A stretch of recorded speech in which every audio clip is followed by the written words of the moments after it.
ಮಧುಗಿರಿಯ ಬೆಂಕಿಪುರದಲ್ಲಿ ಎರಡು ಗುಂಪುಗಳ ನಡುವೆ ಜಗಳ, 5 ಸೆರೆ. ಹಳೆ ದ್ವೇಷಕ್ಕೆ ಪರಸ್ಪರ ಜಗಳ ಮಾಡಿಕೊಂಡು ಹಲ್ಲೆ ಮಾಡಿಕೊಂಡಿದ್ದ ಯುವಕರ ಗುಂಪು. ತುಮಕೂರು ಜಿಲ್ಲೆ ಮಧುಗಿರಿಯ ಬೆಂಕಿಪುರ ಹಾಗೂ ಸಿದ್ದಾಪುರ ಕಾಲೋನಿ ಹುಡುಗರ ಮಧ್ಯೆ ಗಲಾಟೆ ಆಗಿತ್ತು. ಹಣಕಾಸಿನ ವಿಚಾರಕ್ಕೆ ಸಂಬಂಧಿಸಿದಂತೆ ಮಾತಿಗೆ ಮಾತು ಬೆಳೆದು ಪರಸ್ಪರ ಹೊಡೆದಾಡಿಕೊಂಡಿದ್ರು. ಸಿದ್ದಾಪುರದ ಮಂಜುನಾಥ್ ಹಾಗೂ ಬೆಂಕಿಪುರದ ಮಾರುತಿ ಎಂಬುವರ ನಡುವೆ ಕಳೆದ 2 ತಿಂಗಳ ಹಿಂದೆ ಜಗಳ ನಡೆದಿತ್ತು.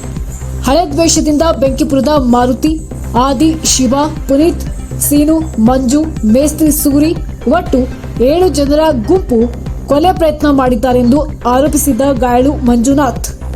ಒಟ್ಟು 7 ಜನರ ವಿರುದ್ಧ ಎಫ್ಐಆರ್ ದಾಖಲಾಗಿದೆ.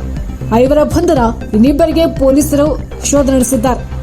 ಮಧುಗಿರಿ ಪೊಲೀಸ್ ಠಾಣಾ ವ್ಯಾಪ್ತಿಯಲ್ಲಿ ಈ ಪ್ರಕರಣ ದಾಖಲಾಗಿದ್ದು, ತುಮಕೂರು ಎಸ್ಪಿ ಅಶೋಕ್ ವೆಂಕಟ್ ತಿಳಿಸಿದ್ದಾರೆ. ನ್ಯೂಸ್ ಬ್ಯೂರೋ, ರಾಜಮುದ್ರಿ ನ್ಯೂಸ್, ಧ್ವನಿ ನಿಮ್ಮದು, ಜಾಲ ನಮ್ಮದು. ಮಧುಗಿರಿ ಪೊಲೀಸ್ ಸ್ಟೇಷನ್ ಲಿಮಿಟ್ಸ್ನಲ್ಲಿ ನಿನ್ನೆ ಮಧ್ಯಾಹ್ನ 12:15ಕ್ಕೆ 2 ಗುಂಪುಗಳ ನಡುವೆ ಒಂದು ಜಗಳ ಆಯಿತು. ಸೊ ಇವರು ಬೆಂಕಿಪುರ ಮತ್ತು ಸಿದ್ದಾಪುರ ಅನ್ನುವಂಥ ಹಳ್ಳಿಗಳವರು ಇವ್ರ ಮಧ್ಯದಲ್ಲಿ ಕನ್ಸ್ಟ್ರಕ್ಷನ್ ಲೇಬರ್ ಆಗಿರೋದು.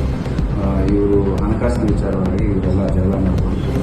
ಈ ವಿಚಾರದಲ್ಲಿ ಇಮಿಡಿಯೇಟ್ ಆಗಿ ಪೊಲೀಸರು ಸ್ಪಾಟ್ಗೆ ರೀಚ್ ಮಾಡಿ ಪೀಸ್ಫುಲ್ ಲಾ ಆ್ಯಂಡ್ ಆರ್ಡರ್ ಕೈ ತಪ್ಪದೆ ನೋಡಿಕೊಂಡಿದ್ದರು.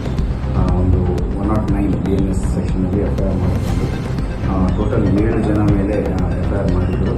ಅದರಲ್ಲಿ 5 ಜನ ಅರೆಸ್ಟ್ ಮಾಡಲಾಗಿದೆ. ಮಿಕ್ಕಿದ ಇರುವವರನ್ನು ಆದಷ್ಟು ಬೇಗ ಸೆಕ್ಯೂರ್ ಮಾಡ್ತೀವಿ. ಸದ್ಯಕ್ಕೆ ಅಲ್ಲಿ ಇರುವ ಸಿಚುವೇಶನ್ ಪೀಸ್ಫುಲ್ ಆಗಿದೆ. ಯಾವುದೇ ರೀತಿಯ ಬಂದು ಫ್ಯೂಚರಲ್ಲಿ ಟಿಕೆಟ್ ಹಾಕಿ ಅಲ್ಲಿ ಶಾಂತಿ ಸುವ್ಯವಸ್ಥೆ ಮಾಡಲಾಗಿದೆ.